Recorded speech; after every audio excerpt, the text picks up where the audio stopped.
अब इसके साथ साथ कहते हैं, भाई जो गुरु बचन पे डट गे रकट गे फंद 84 के।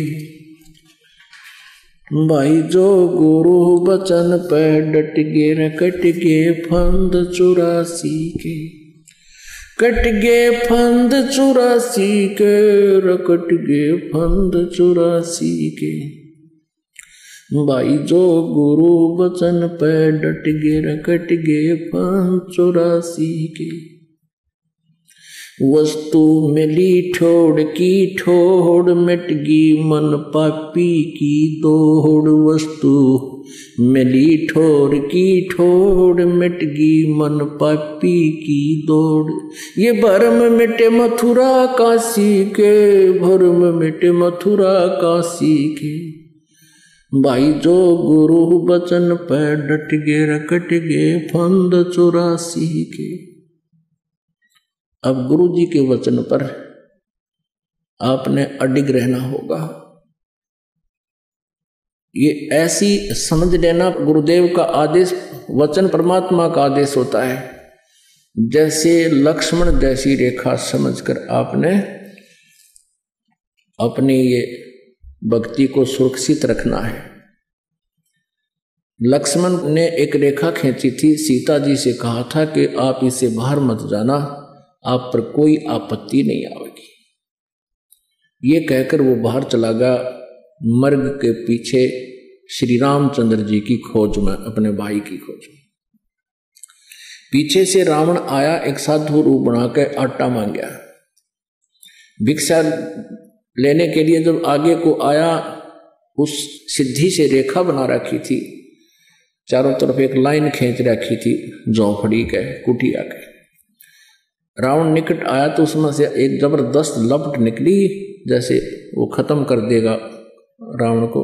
रावण 10 कदम पीछे गया एकदम डर के, और सीता से कहा कि आपने मुझे मरवा दिया था, आपने बताया नहीं इसके अंदर यहाँ इतनी शक्तिशाली रेखा है, और भिक्षा देनी है तो माई बाहर आके भिक्षा दे दे। अब सीता ने सोचा, अब के बिजली पड़े है, ईब गई ईब आ जाऊं, लेकर आटा। और जो ही आगे पहुंची, रेखा पार करते ही रावण ने पकड़ ली बाँ, आली उल्टी और वहां पटकी जाके लंका में। तो पुण्यात्माओं, इसी प्रकार परमेश्वर का जो आदेश, ये नियम है भक्ति मार्ग का, ये लक्ष्मण जैसी रेखा समझ लेना। फिर देखना परमात्मा के हाथ, फिर देखना आपको कितने सुख देगा, गिनती नहीं होगी आपसे। देखो, कोई भी काम करना उसमें मर्यादा होती है, और मर्यादाहीन प्राणी कहीं सफल नहीं होता। एक खेल का मैदान होता है, उसमें भी नियम होते हैं, जरा सा नियम फेल होते ही बाहर कर देते हैं, वो 1 सेकंड नहीं रहने देते, तो गया काम से। परमात्मा कहते हैं, जैसे माता गर्भ को रखे यतन बनाए, और ठेस लगे तो क्षण हो तेरी ऐसे भक्ति जावे।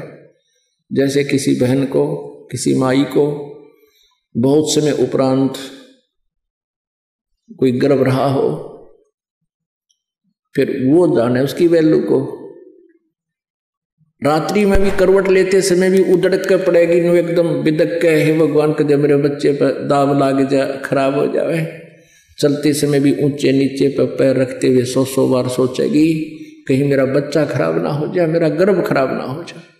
तो परमात्मा कहते हैं, जैसे माता गर्भ को रख यतन बनाए, और ठेस लगे तो क्षण होए नष्ट हो जाए, तेरी ऐसे भक्ति नसावे। आप जी की भक्ति ऐसे नष्ट हो जाएगी, जरा सी भी इसको सावधानी नहीं रखी आपने, तो इसमें बहुत सावधानी है। तो किस प्रकार, दंडवतम गोविंद गुरु बंधु अभिजन सोए, पहले भये प्रणाम तिन नमो जो आगे हो। गुरु को कीजिए दंडवतम, कोटि कोटि प्रणाम, कीट न जाने भृंग को, ऐसे गुरु कर ले आप समान। पुण्यात्मा जैसे दास आपको रह कर ये ज्ञान गीता और वेदों के श्लोक मंत्र परमात्मा की महिमा की शब्द साखियाँ आपको बार बार सुना रहा है। कुछ दिनों में आप में भी यही प्रेरणा हो जाएगी। कहते हैं जैसे एक भृंगी कीड़ा होता है, बंबीरी आपने देखी होगी, भी भी भी भी भी भी करती रहती है। वो क्या करती है, कहीं से कीड़ा उठा लाती है, उस कीट को उठा करके रख लेती है, एक मिट्टी उसके चारों तरफ लगा देती है, उस सुराख रख लेती है, उस सुराख के ऊपर बैठ के वह भी भी भी भी करती रहती है और उस कीट को अपने जैसे स्वभाव वाला बना लेती है। फिर वो कीट भी भृंग बन करके ऐसे भी करता रहता है। तो ये जो ज्ञान है गुरु जी के विषय बता रहे हैं कि सतगुरु जो होगा आपको इस प्रकार ज्ञान देगा और आप जी को ऐसा ज्ञान भर देगा, आप भी फिर अपने बहन भाइयों को मित्रों को ऐसे भी करना शुरू कर दोगे। ये स्वाभाविक है, क्योंकि इस मार्ग पर आने के बाद अपने मोक्ष की चिंता समाप्त हो जाती है। फिर हमें चिंता बनती है कि देख मेरा मित्र है, मेरी सहेली, भाई है, बहन है, कोई रिश्तेदार है, तो वहां दौड़ते हैं, वहां काल विद्यमान होता है और 100 बार समझाते हैं, पुण्यात्मा मान जाते हैं, जिनके अभी संस्कार कमजोर हैं वो आनाकानी करते रहते हैं। तो हमारा कर्तव्य है कि इस संदेश को जन जन तक पहुंचाएं ताकि कल को हम दोषी ना बन जाएं, क्योंकि हमें ज्ञान हो गया। और फिर वो जिनके पास ये संदेश पहुंच रहा है, जैसे दास ने पुस्तक बनाई है, प्रवचन किए हैं, CD बनाई है और जन जन तक आप जी भी संदेश भेज रहे हो, किसी को बता रहे हो, समझा रहे हो, फिर वो प्राणी नहीं मानता है तो भगवान दोषी नहीं रहा।